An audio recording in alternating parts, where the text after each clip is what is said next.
Eu sou a reverenda Ione, sou pastora na Igreja Metodista no Brasil. Muito tempo fiz parte da Unimep como professora universitária e como pastoral universitária. Hoje eu sou presidente do CEBEP, que é o Centro de Experiências Pastorais Brasileiros, Centro Ecumênico de Experiências Pastorais Brasileiro, né? Reverendo, o nosso objetivo é promover um diálogo construtivo, empático e educativo, incentivando a reflexão e o respeito às diversidades religiosas que formam o Brasil.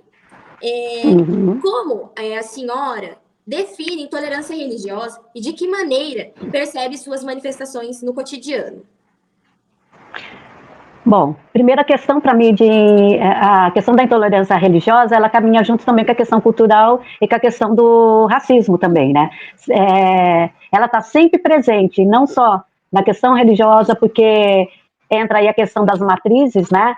E a questão principalmente na questão da matriz africana, é a questão do preto, né? Entra a questão racial aí. E entra também a questão cultural, porque são manifestações culturais. Então, a questão da intolerância religiosa, para mim, ela passa pelo desrespeito, pelo desconhecimento, pela intolerância, né?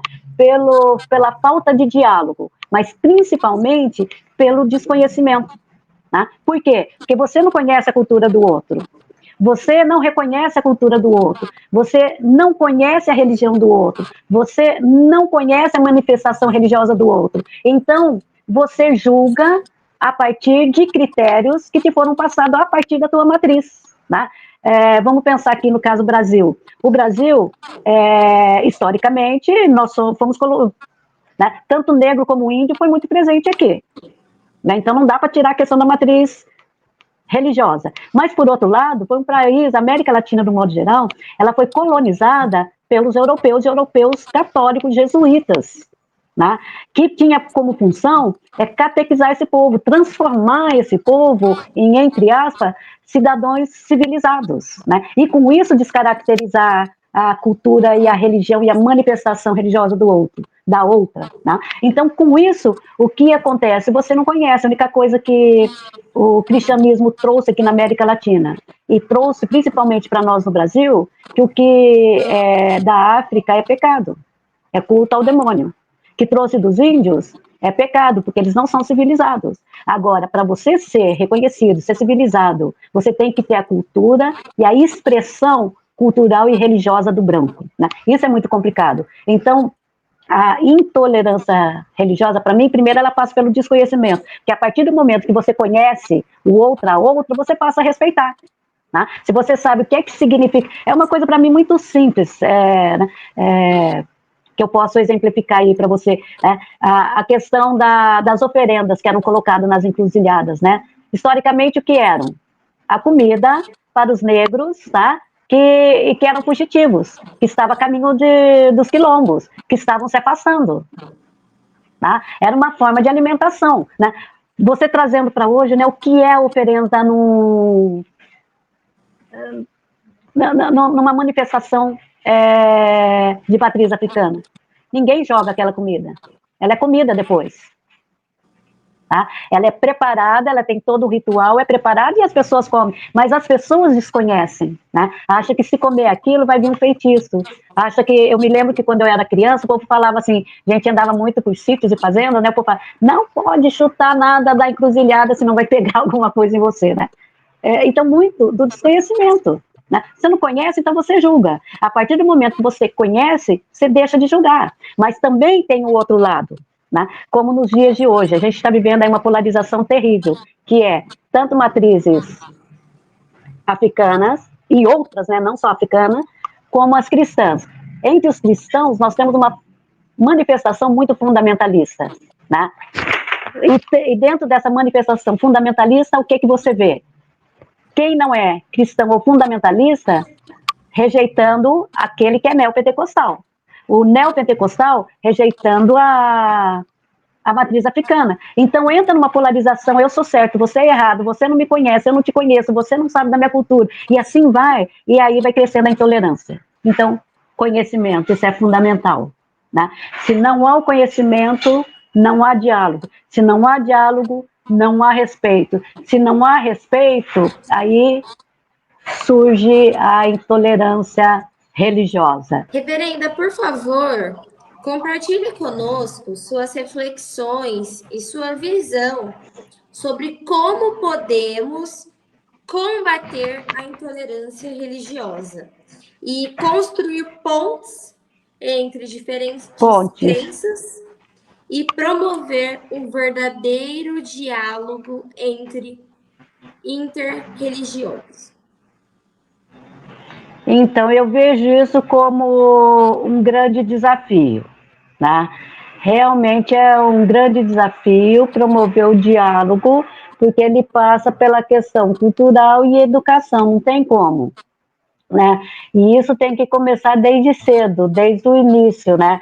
A menina preta, ela tem que saber que ela é preta, a menina branca tem que saber que ela é branca, mas ela tem um pouco do sangue preto, e assim por diante. E ela tem que saber qual é a cultura dela, qual é a história dela, saber a questão do povo dela, para que ela própria possa respeitar a cultura, tá? Eu acho assim que passa muito pela educação. Segundo, a gente chama de decolonização, né? O que significa isso? A gente tem que tirar esse aspecto colonial da religião que nós trazemos, principalmente da história jesuítica, e conseguir separar, tirar isso na educação, o que é nosso, qual que é a nossa cultura, quem somos nós. E a partir daí começar a discutir nas escolas, nas universidades.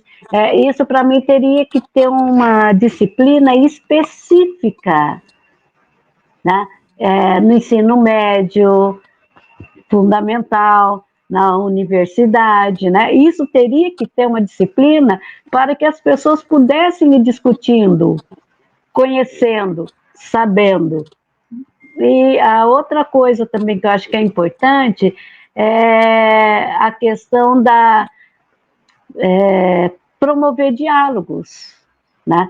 Diálogos entre grupos, movimentos, entre líderes religiosos, que é o mais difícil, mas é possível. Então, nós tivemos um sheik, tivemos um pastor pentecostal de uma igreja inclusiva, fantástica, que se chama Habitar em São Paulo, e que acolhe pessoas homoafetivos. Ele próprio é casado com um outro pastor e adotou 3 crianças, tá? Então, o pastor Leandro ele foi fantástico colocando a experiência, né? Que isso não interfere na religiosidade dele com Deus. Então, isso foi interessantíssimo. Nós tivemos padres, foi o padre Júlio Lancelotti que esteve conosco, né? Foi assim um evento muito interessante, muito rico, onde a gente pôde trocar essas figurinhas.